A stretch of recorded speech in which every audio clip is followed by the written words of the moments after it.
It's been 2 years since my ex cheated on me, had an affair partner's baby, and now she demands I play dad, and her friends won't stop harassing me.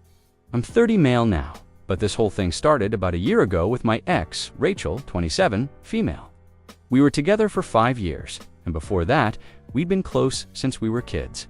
I mean, she was the only one who showed up to my 8th birthday party when everyone else bailed. That's the kind of history we had. I thought I knew her better than anyone, but wow, was I wrong? Rachel was someone I trusted with everything. She'd been there through a lot, like when I lost my job a few years back. She was my biggest cheerleader. And when my dad was in the hospital, she stepped up to help my mom while I was stuck working overtime. So yeah, Rachel wasn't just my girlfriend, she was like family. We were even starting to talk about building a future together, you know, getting married, having kids, the whole thing. I thought we were on the same page. But then, out of nowhere, I get this random message on Instagram from a girl named Zoe. At first, I thought it was spam-like, one of those fake accounts trying to sell something. But when I read it, I got nauseous. Zoe said she had proof that Rachel was cheating on me. At first, I was skeptical. I mean, Rachel cheating. It didn't add up. We'd been solid, or at least, I thought we had. But then Zoe started dropping details that were too specific to ignore. She claimed Rachel had been seeing some guy named Liam for a while, and had even told him she was pregnant.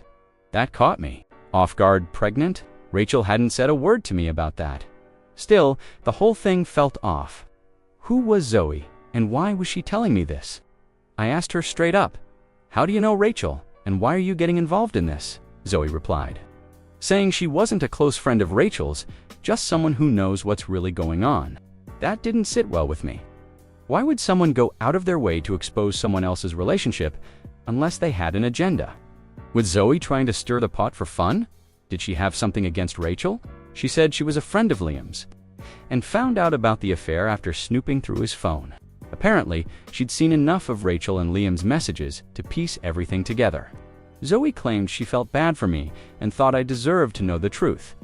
But was she really being altruistic, or was there more to it? Her timing seemed too convenient. She reached out to me out of nowhere, armed with screenshots and even a video. It was hard not to question her motives. I messaged her back saying, "Okay, you've got my attention. Show me the proof." A part of me was hoping she'd flake out or admit she didn't have anything concrete, but she didn't. Instead, she sent a string of screenshots. They were texts between Rachel and Liam, and they weren't the kind of messages you'd mistake for friendly banter. They were explicit, graphic, even things I couldn't unsee, things that didn't just hurt, they burned. I still wasn't ready to fully buy into Zoe's story. Screenshots can be faked, people do it all the time, right? So I pressed her further. "Why? Are you doing this?" Her response was blunt, "Because Rachel's been playing you. Liam's an idiot, and Rachel's not as innocent as you think. Someone needs to tell you the truth." Then Zoe sent me a video. It was Liam laughing with his friends, talking about how he'd been sleeping with Rachel and how she told him the baby might be his. My stomach turned. I didn't want to believe it, but the way Liam was talking, the smug tone in his voice, it felt too real to ignore. Even with all that, I still couldn't shake the feeling that Zoe might have her own agenda. Why now? Why me? Was she doing this to help, or was she just trying to hurt Rachel? I asked her one last time, "What do you get out of this? What's your angle?" She didn't sugarcoat her answer. "I'm tired of seeing Rachel and Liam get away with their crap. You seem like a decent guy, and you deserve to know the truth. Do with it what you want." At that point, I didn't know what to think.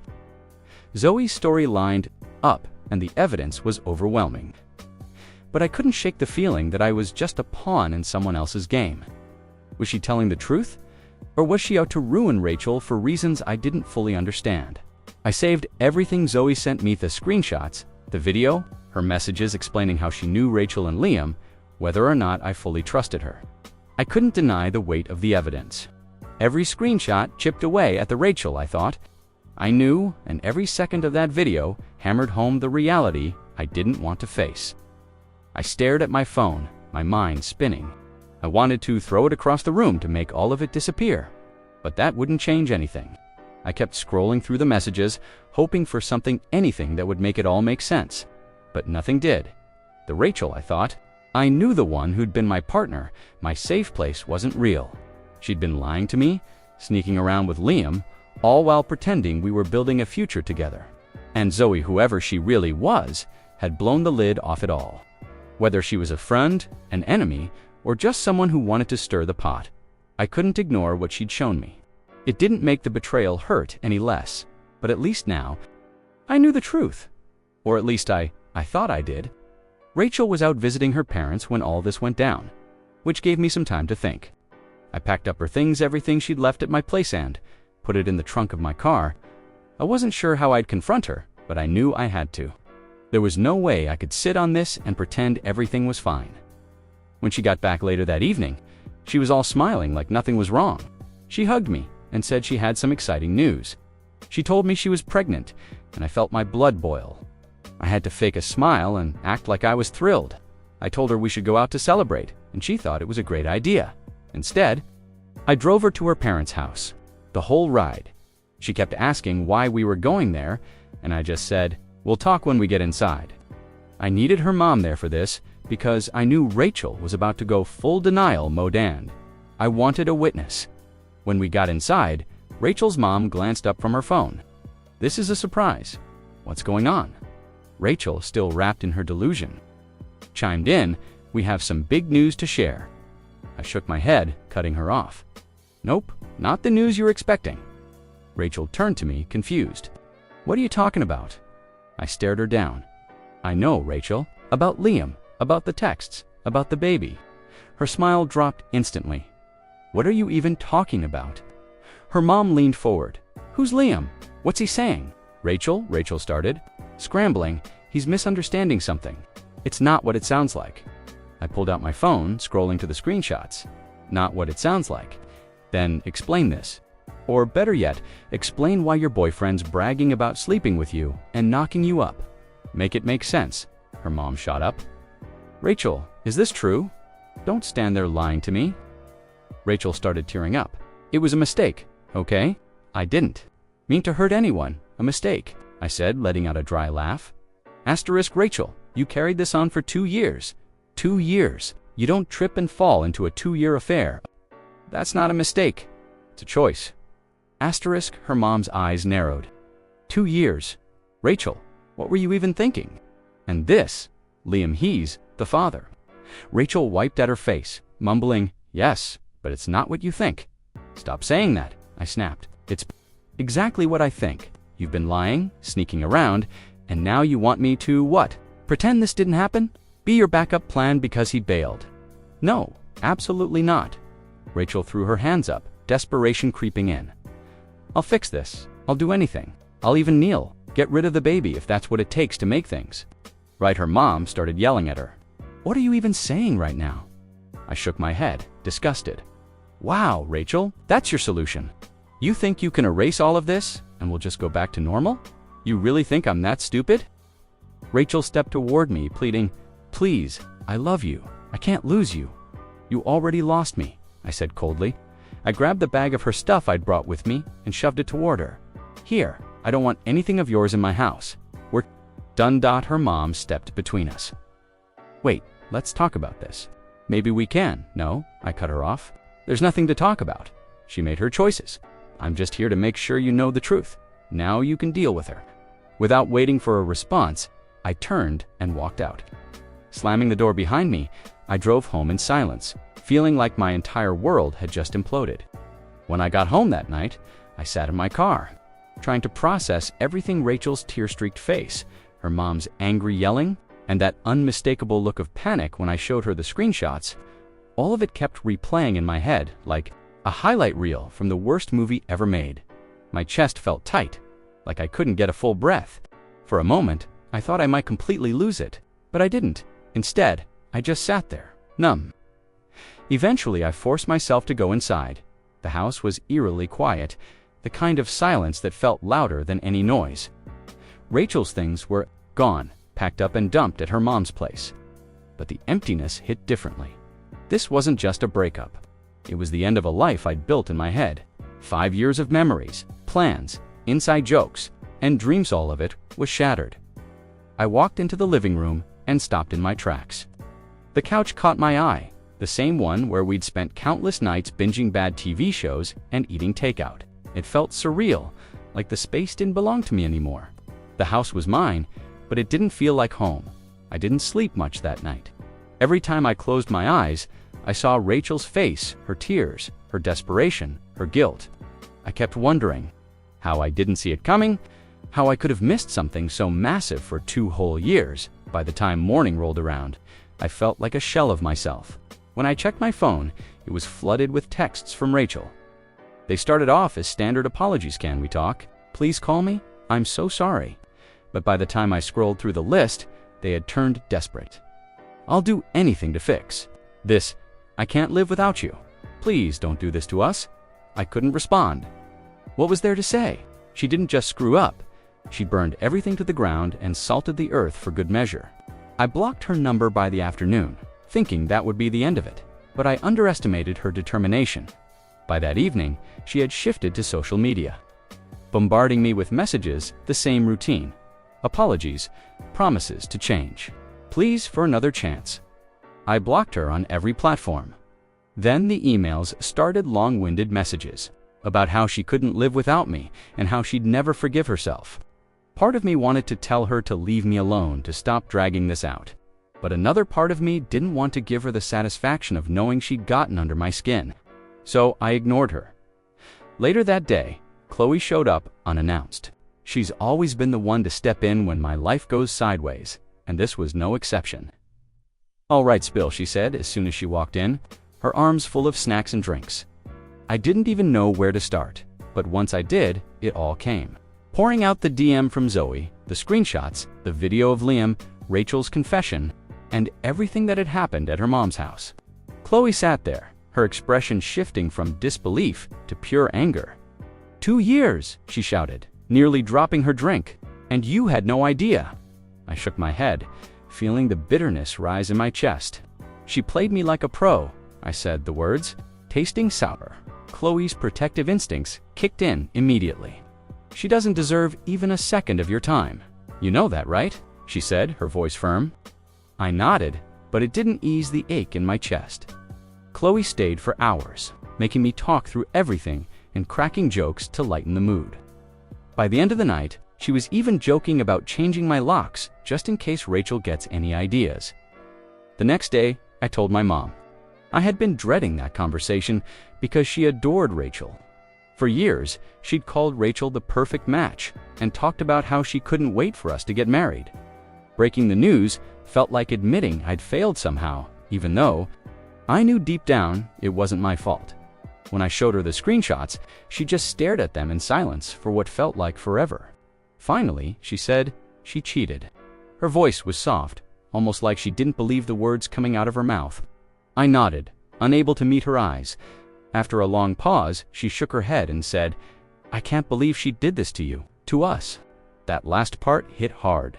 Rachel wasn't just my girlfriend to her, she was family. My mom started venting about how much effort she'd put into building a relationship with Rachel. It was clear she felt betrayed too, like Rachel had let the whole family down.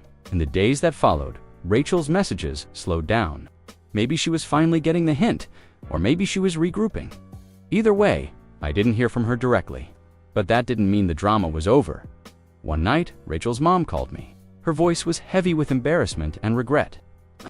So, sorry for what Rachel did, she said. I raised her better than this. She's devastated, you know? She knows she messed up, but she's still my daughter, and I have to ask, could you at least talk to her? I sighed, already exhausted by the conversation. I appreciate you calling, I said, but there's nothing to talk about. She didn't just hurt me, she destroyed everything we had. I can't come back from that. Her mom sounded defeated. I understand, she said softly, though I could tell she was disappointed. After we hung up, I felt a mix of relief and frustration. Relief that I'd stood my ground, but frustration that the people around Rachel still thought there was a way to fix things. There wasn't. She'd made her choices, and now she had to live with them. Breaking up with Rachel was rough, but the part that hit me hardest, finding out some of my so-called friends knew about the affair and didn't tell me. They had front seats to the betrayal and decided to keep quiet. It wasn't just Rachel who stabbed me in the back. It felt like a whole group of people I trusted had turned against me. I found out through bits and pieces after the breakup. One friend, Sam, slipped up during a conversation a few weeks later. He mentioned how he always thought Rachel and Liam had too much chemistry. Too much chemistry. What the hell does that even mean? I pressed him, and it turned out he had seen them getting a little too cozy at a party months before I found out. You didn't think to tell me? I asked. I didn't know for sure, he stammered, and I didn't want to stir up drama if it was nothing. I didn't take that excuse. If the roles were reversed, I'd have told him in a heartbeat. It felt like everyone had just decided I wasn't worth it. The hassle of honesty. It wasn't just Sam either. A couple of mutual friends admitted they'd heard rumors but didn't think it was their place to get involved. Their silence felt like another layer of betrayal. If that random girl hadn't slid into my DMS out of nowhere, I'd probably be raising a kid that's not even mine, thinking I'm some stand-up dad while she kept sneaking around with her side guy. Anyway, fast forward a year, and I was finally starting to move on. I had started to feel like myself. A Junie was going out with friends who actually cared about me, focusing on work, and even dipping my toes into dating. Life wasn't perfect, but it was stable, and I was okay with that then. Recently, out of nowhere, Rachel messaged me. The first time, it was just a simple, "Hey, can we talk?" I didn't even open it. I blocked her immediately. Whatever she had to say, I didn't need to hear it. A few days later, though, she showed up at my door. I saw her through the doorbell camera before she even rang the bell, and I won't deny, she looked awful. And messed up part of me almost didn't recognize her. This was a far cry from the Rachel I used to know, the one who always seemed so put together. I didn't open the door. I didn't even step outside. I spoke to her through the camera. "What do you want, Rachel?" I asked, trying to keep my voice steady. She looked directly at the camera, her eyes welling up. "I just need to talk to you, please." "Let me in," she said, her voice cracking. "No," I said flatly. "You've got no business being here. Say what you need to say, and then leave." She started crying, which I'll admit made me feel a little uncomfortable, but then she said that Liam had ghosted her. Apparently, he disappeared shortly after their kid was born, leaving her to handle everything on her own. To make matters worse, her parents had kicked her out, saying they were tired of cleaning up her messes. "I don't know where else to go," she sobbed. I thought maybe you could help me." That was it. I felt whatever pity I had bubbling up vanish in an instant. "Help you?" I repeated, my voice dripping with disbelief. "You want me to help you take care of the kid you had with the guy you cheated on me with? Are you serious right now?" "Please," she begged. "I don't have anyone else." I stared at her through the camera, trying to process the audacity of what she was asking. This was the same woman who lied to my face, betrayed me for 2 years, and expected me to pick up the pieces of her broken life like nothing happened. "Rachel," I said, my voice cold, "you made your choices. You chose Liam. You chose to lie. And now, you're dealing with the consequences. That's not my problem. It hasn't been my problem since the day I packed your things and drove you to your mom's house." She started crying harder. But I wasn't moved. "You need to leave," I said firmly, "and don't come back. Don't message me. Don't call me. As far as I'm concerned, you don't exist anymore." For a moment, she just stood there, looking at the camera like she was waiting for me to change my mind. When I didn't, she finally walked away, still sobbing. After she left, I sat down on the couch, my mind racing. Part of me felt guilty for being so harsh, but another part felt like it wasn't harsh enough. What did she think was going to happen? That I'd open the door, hug her, and agree to play dad to Liam's kid. The audacity was unbelievable. Over the next few days, I kept expecting her to show up again or send someone else to plead her case, but she didn't. Instead, I started getting messages from her friends. "Rachel's struggling, and you won't even help her?" One read. "You're really just going to abandon her after everything you two had," said another. I ignored them at first, but they kept coming. It was like her friends were trying to guilt me into taking her back. They called me heartless, selfish, and every other name you can think of. Some of them even brought up our history, saying I owed it to her because of all the years we'd spent together. But here's the thing. Rachel wasn't just someone I dated for 5 years. She was someone who betrayed me in the most personal way possible.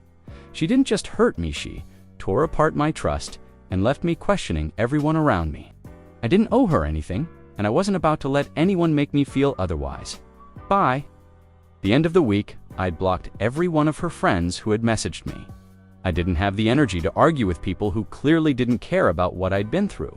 If they wanted to support Rachel, that was their choice, but I wasn't going to be part of it. That chapter of my life was over, and no amount of guilt tripping was going to drag me back into it, however. Rachel didn't stop, neither did her friends. After she showed up at my door and I shut her down, it was like a switch flipped. They doubled down, flooding my socials, calling me names, and throwing guilt trips left and right. "You're such a coward for leaving Rachel when she needs you most," one message read. Another said, "You're less of a man for not stepping up." The entitlement in their words was mind-blowing. Some of Rachel's friends started leaving nasty comments on my work profile where I'd shared some professional achievements. That was my breaking point. I started documenting everything: screenshots of messages, voice recordings of phone calls, even the fake accounts they were using to harass me. It was exhausting, but I had this gut feeling things were going to get worse before they got better, and I wanted to be ready. And I was right. Rachel found a way to throw another wrench into my life. I was sitting at my desk at work when I got a call from an unknown number. Normally, I'd let it go to voicemail, but something told me to answer. On the other end was a man who introduced himself as Rachel's lawyer. I froze for a second. Rachel's lawyer. What could she possibly want now? I asked him to cut to the chase.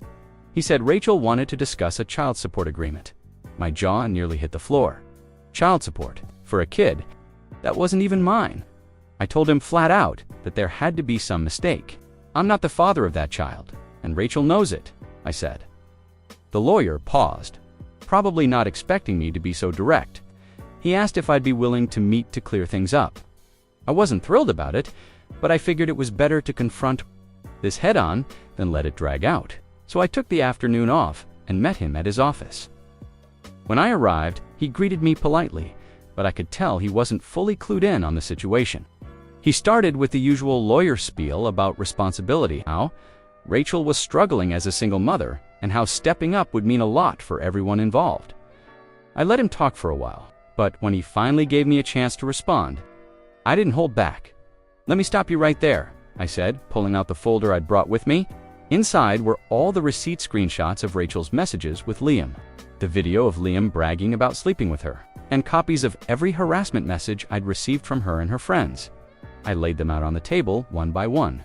"Is the truth," I said, looking him dead in the eye. "Rachel cheated on me for 2 years with Liam. She got pregnant with his child and tried to lie about it being mine. When I left, she and her friends harassed me for months. I've got the proof right here." The lawyer leaned forward, flipping through the evidence. His expression shifted from professional to uncomfortable the further he got. By the time he reached the last page, he looked like he just realized he was on the losing side of a fight. But then, as if he wasn't already grasping at straws, he added, "Rachel mentioned something else. She said you were emotionally abusive during the relationship. That's why she's struggling to make ends meet now." For a second, I thought I'd misheard him. "Excuse me?" I asked, my voice steady but laced with disbelief. "She claimed that part of the reason she reached out for support was because your behavior during the relationship left her without a safety net," I said, avoiding eye contact. I let out a dry laugh. "So let me get this straight. She cheats on me for 2 years, tries to pass off another guy's kid as mine, harasses me when I walk away, and now she's spinning some sob story to make me look like the bad guy." The nerve. He shifted uncomfortably in his seat, bringing it up. I'm just relaying what she told me. I grabbed my folder and stood, giving him one last look. If Rachel or her friends keep this up, I'll make sure their lies come with legal consequences. This ends now. The lawyer nodded, clearly. Rattled. "Understood," he said, gathering the documents into a neat stack. "I'll need to speak with my client about this." "You do that?" I said, walking out of his office without looking back. At that moment, I felt so damn angry.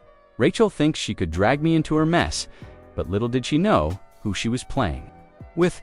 I kept thinking about everything the lawyer talked about. The audacity of it all was mind-blowing. I couldn't let it go.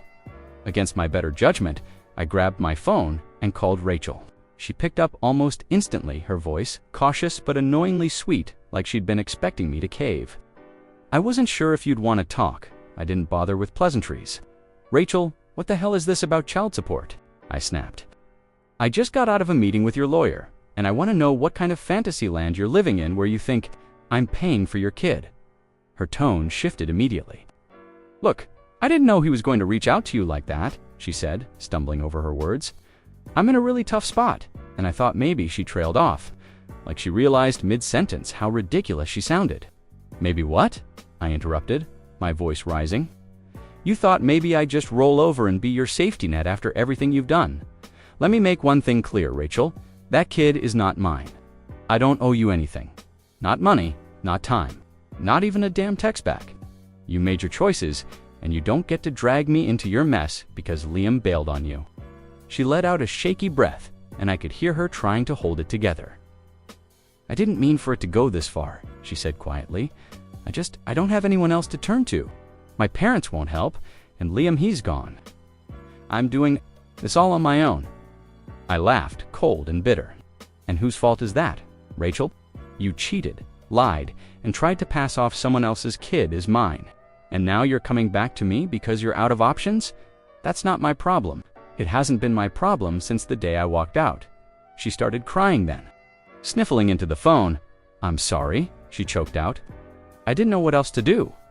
"Sorry doesn't fix this," I said flatly. "You need to stop. Stop calling me, stop sending people after me, and stop trying to manipulate your way into my life. You don't get to come back from this. We're done, Rachel, for good." I hung up before she could say anything else and tossed my phone onto the passenger seat. My hands were shaking, but it wasn't from regret. It was from the sheer nerve she had to even think I'd entertain her nonsense. For the first time in a long time, I felt like I'd truly shut the door on her and all the chaos she brought into my life, and it felt damn good. A few days later, I got a formal letter from that lawyer. It was brief and to the point. There would be no further attempts at contact from Rachel or her friends. He also mentioned that Rachel had decided to move to another city to start fresh. There was even an apology included, though I doubted it came from Rachel herself. When I read the letter, I didn't feel vindicated or triumphant. I just felt relief. The chapter with Rachel was finally, officially closed. There would be no more messages, no more harassment, no more lawyers trying to guilt me into taking responsibility for a child that wasn't mine. So, the drama had finally quieted down. But rebuilding trust, that was the real challenge. Every time I met someone new, the thought lingered. What if they're hiding something too? But I wasn't going to live in paranoia. Rachel had already taken enough from me, and I refused to let her take my future too. I focused on what I could control, hitting the gym, throwing myself into work, and spending time with people who actually cared about me. Slowly but surely, I started feeling like myself again. One night while I was out with some friends, Matt brought up dating. "You back in the game yet?" he asked. I smirked. "Not even close." "Come on, man," he said, rolling his eyes. "Not every woman is like Rachel. Don't let one bad apple ruin the whole thing for you." I didn't commit to anything then, but his words stuck. He wasn't wrong. I wasn't going to let Rachel's betrayal write the rest of my story. A couple of weeks later, Chloe invited me to a party. "Look, no pressure," she said. "It's not a setup. Just come hang out, relax, and have a good time for once." I almost bailed, but something told me to go, and honestly, I'm glad I did. The vibe was chill, no awkwardness, no expectations, just good people. That's when I met someone. She wasn't flashy or trying too hard. She was just real. We talked for hours about everything and nothing. And for the first time in a long time, I felt like I could breathe around someone. Am I jumping into something serious? No, but I'm open to seeing where it goes. For now, I'm focusing on myself. But it feels good to know that not everyone is like Rachel. Sometimes, you just have to close one chapter to start a better one. And trust me, this new chapter, it's already off to a way better start. Here are my thoughts on the story. This story is a masterclass in how not to handle a breakup. Rachel went from cheating to guilt-tripping to full-on legal harassment, like she was speedrunning the worst ex-ever achievement. What's wild is how she thought any of this would work. You don't get to torch someone's trust, then demand they help you rebuild your life. The real hero here, boundaries. Dude didn't just set them, he built a fortress. And for anyone watching who's been gaslit by an ex, this is your sign to block, delete, and never look back. Some dumpster fires are best left to burn themselves out.